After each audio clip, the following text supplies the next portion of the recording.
I'm Tom. The bass line I have for today is My Favorite Part by Mac Miller. It's a great sounding track. Mac's voice sounds great, has some really interesting rhythms, and I saw a really joyous performance of it that he did with Ariana Grande. The bass line is deceptively difficult with some tricky rhythms in there, so today I'll play through the bass line, then after that I'll give a quick tutorial on some things you can kind of consider when you're playing through it yourself. Alright, here it is.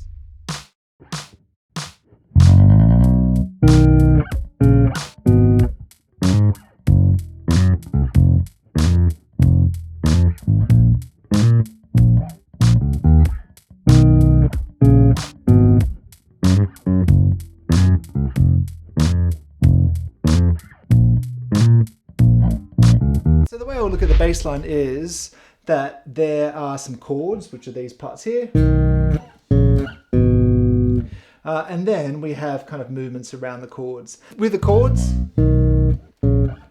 you can use whatever fingering that you feel comfortable with. But first we have that major chord shape, then we have a minor chord shape, and then we have another minor chord shape there. And it's cool how the bass lines only use 2 notes to make the sound of that chord.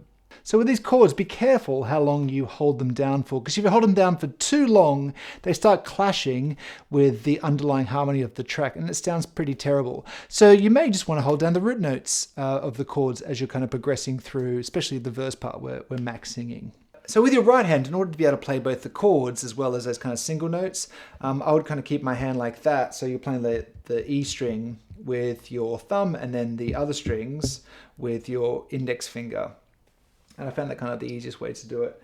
With the movements around the chords, there's kind of like 2 different ways it's done. Now the first way, I guess, is more kind of like conventional kind of rhythms. And I guess that part is easier, where it's just like... And you can kind of see that, for example, here. Generally the ones without the 3. So ones with a triplet rhythm, you kind of need to get the rhythm of... when you're moving around those ones, so the ones with the 3 underneath it. So for example, this one here, bum, bum, bum, or the one here. And at the end of the bass line, we have this run to go back home where it goes bum. So the rhythm's really cool how it mixes up those kind of like more conventional rhythms with the triplet rhythms, and how that kind of works out with the hi-hat. So it's like the rhythm, I think, is just like amazing. Anyway. As another tip, as the bass line kind of progresses through, it does change slightly. So that's why I've given you 2 bass lines today. So this part and this part. So they're very, very similar, but there's kind of slight differences between them. And that's also the case as the track kind of progresses. Here it is, once again, at a slower speed. All right.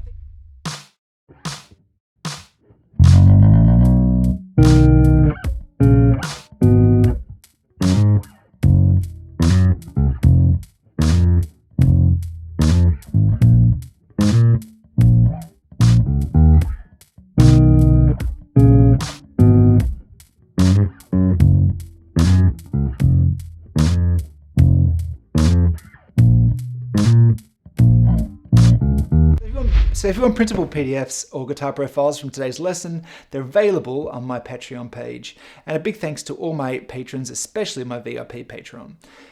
And also for my Patreons today, I'm going to tab out that bridge section.